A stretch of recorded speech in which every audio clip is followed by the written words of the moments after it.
Yes, magandang umaga po, Manong Ted Filon and ang mga nagkikinig po ng inyong radyo programa. Yes po, maraming salamat po. Sir, makikibalita lang kami. Kamusta na po ang sitwasyon dyan sa inyong lugar ngayon? Ilan pong mga barangay ang Mm, pinaka-apektado sa ngayon at mm, ano-ano po ito? mm. Actually, napakalungkot po na may report namin ang extent po ng pinsalang naranasan namin.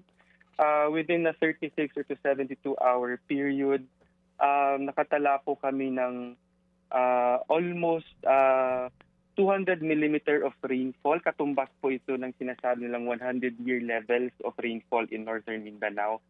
Although manageable naman po ang lakas ng hangin dahil 75 kilometer per hour lang po ito and gustiness of up to 90 kilometers. Hindi po namin inasahan ng ganong bigat ng pagbuhos ng ulan. Kaya po ang kabisera ng Tandag at karatig bayan nito, namely Tago, San Miguel, Bayabas, Cortez, Lanusan, San Agustin, at kasama na rin po ang Barubo ng Segundo Distrito ang pinakanapinsala.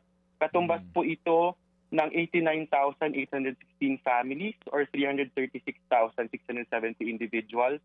Katumbas po ito ng more than half or 52% ng populasyon ng 642,000 per 2020 PSA census.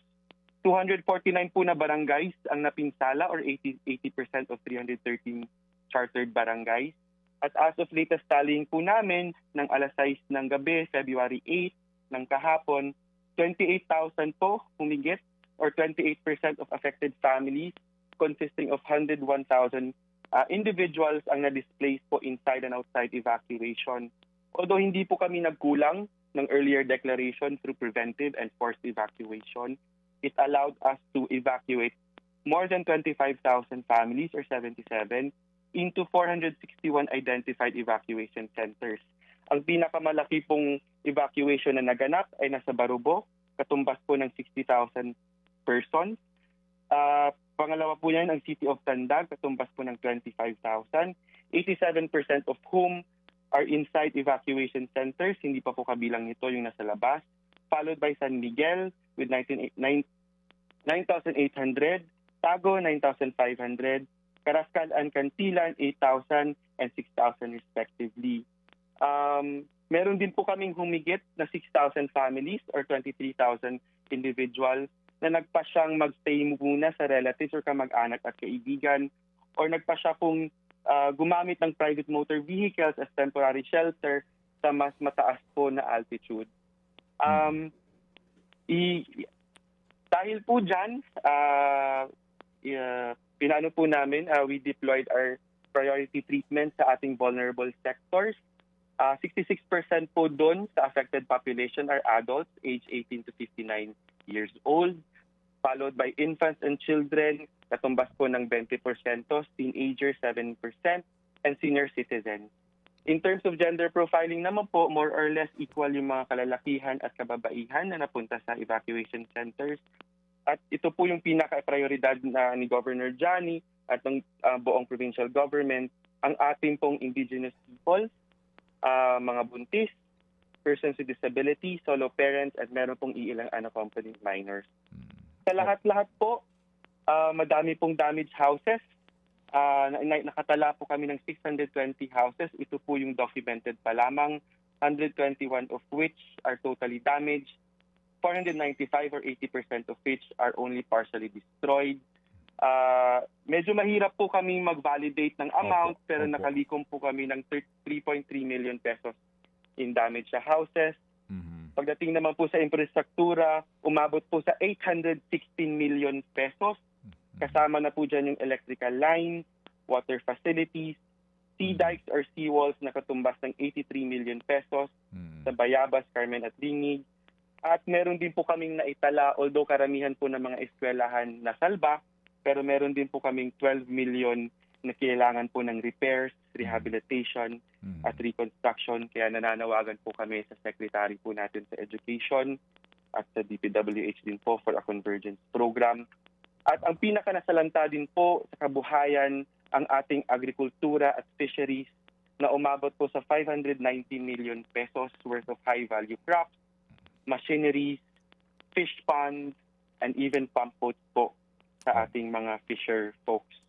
Opo, opo. Para lang po sa perspektibo, Manong Ted, yung natanggap po naming naranasan naming pag-ulan ay more than twice po nung Typhoon Auring noong 2021.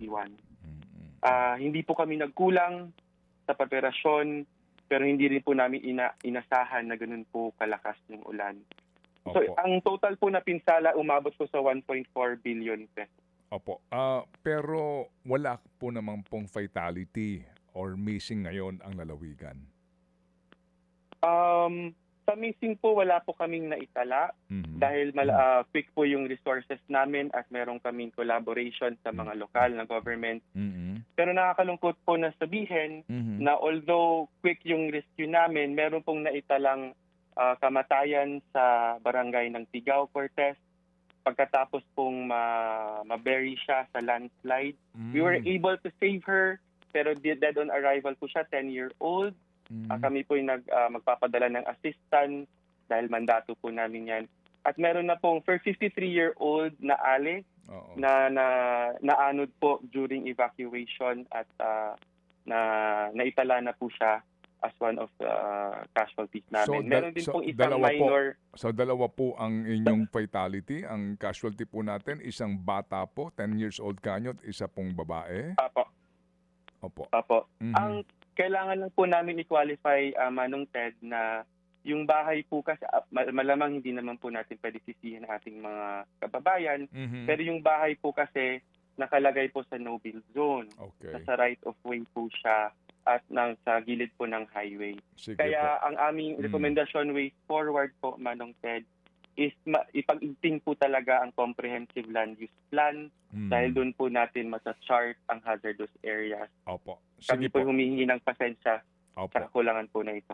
Sige po. So dalawa po ang inyo pong confirmed na fatality. Dalawa.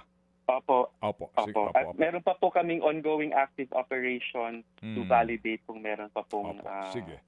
kamatayang Opo. nangyari. Ngayon ho ba ay magdedeklara kaya ng state of calamity ang provincial council? Opo, at 9 o'clock today, we will hold a special session upon the directive of Governor. Nakausap na rin po namin yung Vice Gobernador Manuel Mang Alameda at nakahanda na po yung resolution. Ako po mismo ang tatayo sa podium para po ipaliwanag yung extent ng pinsala. Pero nag-usap na po kami ng mga bukal, hindi po namin nahabol yung declaration dahil po sa kasagsagan ng pagbuhos, Biyernes na po. Opo. No? So sa mandato nila, kailangan po nila mag-hold ng special Opo, session. sige po. Okay, sige po. So muli kaming makikipag-ugnayan po sa inyo, sir. Kung sakasakali po, and Opo. we would like to say ang aming pakikiramay at pakikiisa po sa pagdadalamhati ng inyo pong mga kababayan diyan po naman sa sa Surigao del Sur. Salamat po sa inyo, John Vincent Maraming Pimentel, salamat. sir. Salamat. Manong Ted, pwede po mamanawagan po. Sige po, go ahead, sir. Opo. Nananawagan po kami sa mga kababayan namin nationwide or region-wide. Tumatanggap po ang provincial government at mga localities na napinsala ng food packs at lalo na po yung mga non-food items, mga kagamitan. Dahil karamihan po ng mga bahay na napinsala, back to zero, lalo na po yung mga furniture nila at mga kagamitan. Nananawagan din po kami dun sa aming mga fellow Surigaonon that help is on the way. Meron po tayong pre-positioning na 4,000 food packs sa DSWD at meron pong dumating na po at paparating pa pong DSWD region augmentation. Kami rin po magpapadala this week. Kaya po nananawagan kami na wag po masyadong mag-unpost sa Facebook ng unverified information dahil nakakadagdag po ito sa confusion. Mulit-muli, Manong Ted, maraming salamat po. And God bless you po. Mabuhay po kayo. Salamat po na marami. Thank you. Mga kapatid, brothers and sisters, saan ka pa? Dito na tayo sa totoo. Dito na tayo sa True FM. Mga kapatid, mag-subscribe and follow po kayo sa social media accounts ng True Network PH. Yan po kami, hanapin nyo lang True Network PH, Facebook, Instagram, YouTube, TikTok, and podcast. Mapa Apple or Spotify man yan, mahahanap nyo kami. Lahat ng mga napapanood at napapakinggan nyo po sa programa, nasa social media accounts namin yan. So paano mga kapatid? See you sa social media!